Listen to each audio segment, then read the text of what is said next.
Hello, Q Services, Qwashers, eBay and YouTube. So what I'm simply going to show you is how to reseal an Interpump pressure washer pump. So what we've simply got here is the W112, and that is the 44 series. Obviously different models of the 44 series, the W140, W130, W154, W150. There's a great range of these pumps. Very similar even for the other series, is 66 and so on. So what I'm simply going to do is show you how, first of all, to take the head off. You've got Allen keys here. Have a look at them Allen keys. Sometimes it's as well to give them a good tap with a hammer, these bolts, Allen keys, before you actually take them off. What I'm simply going to do is simply put an Allen key on there, make sure that Allen key is firmly in there, and simply waggle it.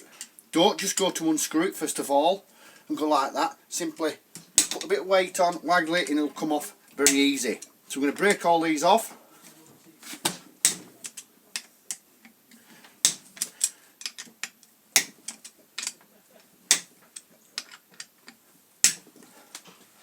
So they're all loose. So what we'll simply do is take all these Allen keys out. And what we've actually got is another pump with the head off already. So we'll move on to that section next.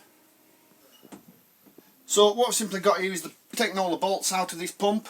What you've simply got is, sometimes is as well, just to get a hammer, rubber hammer, and just tap behind this. And just slowly, that pump head will start to come off. You'll see the gap opening up, and that head will just pull off. Make sure, sometimes it's great if they do come off all in one go, so you just gently pull them off. Sometimes you will find that they, most of the time, are stuck inside the head. So what we normally use is different options. Don't really like to use pliers and different things. What we normally do is we use a row bolt. Watch a row bolt, you'll see it opening up, the brass jaws, and closing down. So that opens up. So what we'd simply do is insert that gently away, and then just waggle it, loosen it off, and that then is not done any harm or any damage to anything. Same again, so tighten it up, open the jaws up, and just pull them out. So what I've simply got there, we'll take them all out and put them all gently in order. So the seals, all in order, so you know how it all goes back together and so on. Gently prise if you need to. In the meantime, what you're also looking at is, you want to make sure that there's no cracks on these pistons, and there's no breakages, any brown lines.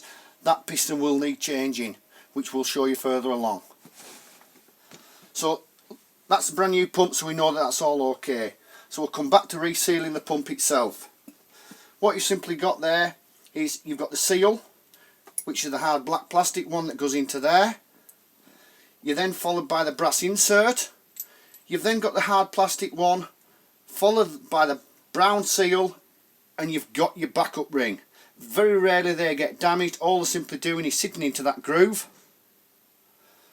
So most of the time you reuse them. They do not come in the seal kit. The stuff that's in here is what comes in the kit. So you've got your brown ring, you've got your rubber seal on that side, followed by your hard black plastic backup ring as well.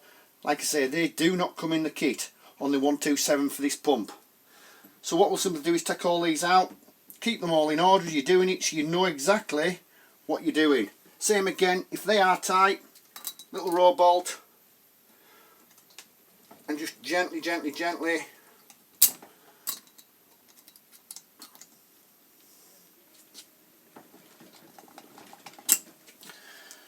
waggle them out, getting them all in order.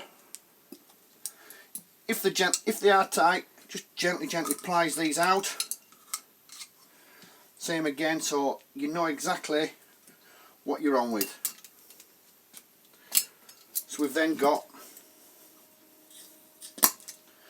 a completely bare unit. So as we put them back, you would automatically use the black one if it's in good order. Drop that in the bottom first. When you're doing the seals, try to get them in on an angle. So what I mean by that is, put them in on a slope like that, and slowly work your thumb round and in. You've then got the hard black plastic one that goes over the top, same again, thumb and finger.